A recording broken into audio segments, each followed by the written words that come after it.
பிரதமர் நரேந்திர மோடி காங்கிரஸ் தலைவர் ராகுல் காந்திக்கு தேர்தல் தொடர்பாக நேரில் விவாதம் நடத்த வருமாறு அழைப்பு விடுக்கப்பட்டுள்ளது. இதை பத்திரிகையாளர் என்.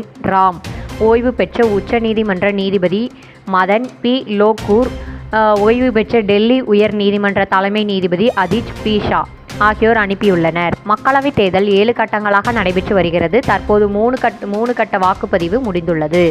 தேர்தல் பிரச்சாரங்களின் போது இதுவரை இல்லாத வகையில் பாஜக மற்றும் காங்கிரஸ் தலைவர்கள் அனுமானியங்களின் பேரில் பல புகார்களை முன்வைத்துள்ளனர். பாஜக மீண்டும் ஆட்சிக்கு வந்தால் இந்திய அரசியலமைப்பு சட்டத்தையே மாற்றி விடுவார்கள் என்ற வகையில் காங்கிரஸ் தலைவர் ராகுல் காந்தி புகார் கூறி வருகிறார். அதேபோல் காங்கிரஸ் தலைமையில் ஆட்சி அமைந்தால் இடஒதுக்கீடுகள் அனைத்தும் முஸ்லிம்களுக்கு ஒதுக்குவார்கள் என்றும் அயோத்தியின் ராமர் கோயில் தீர்ப்பை மாற்றி எழுதி விடுவார்கள் என்றும் பிரதமர் மோடி புகார் கூறியுள்ளார். இந்த வகையில் தொடரும் புகார்கள் அனைத்தும் அனுமானியங்களின் பேரில் முன்வைக்கப்பட்டதாக கருதப்படுகிறது. இவை உண்மையிலேயே சாத்தியமா என்பதை அறியும் வகையிலும் பொதுமக்கள் சார்பிலான மேலும் பல கேள்விகளுடன் விவாதம் செய்ய 2 தரப்பினருக்கும் அழைப்பு விடுக்கப்பட்டுள்ளது.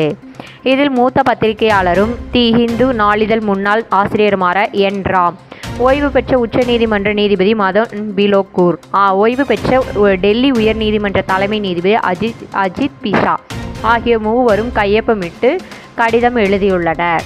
தபால் மூலம் அனுப்பி வைக்கப்பட்ட இக்கடிதமானது நேற்று பிரதமர் மோடி மற்றும் ராகுல் காந்தி வசிக்கும் அரசு குடியிருப்பில் பெறப்பட்டுள்ளது. இந்த விவாதமானது எந்த சார்பும் இல்லாத வகையிலும் லாப நோக்கம் இல்லாத மேடையில் நடத்தவும் கோரிக்கை வைக்கப்பட்டுள்ளது. ஆளும் மற்றும் எதிர்க்கட்சி தலைவர்களுக்கு எழுதப்பட்டுள்ள இக்கடிதம் இந்திய பிரஜைகள் எனும் வகையில் அனுப்பியுள்ளதாக குறிப்பிடப்பட்டுள்ளது. இது குறித்து மூவர் எழுதியுள்ள கடிதத்தில் மேலும் கூறப்பட்டுள்ளது.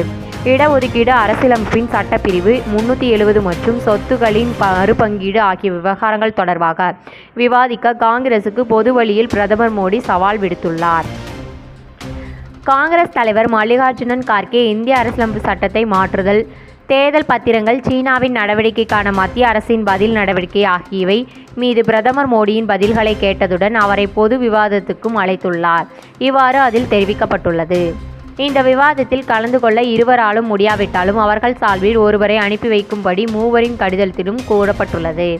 இக்கடிதத்தின் நகலை எனது எக்ஸ் தளத்திலும் பத்திரிகையாளர் என். ராம் நேற்று பதிவேற்றம் செய்துள்ளார். இந்த பதிவும் வைரலாக தொடங்கியுள்ளது.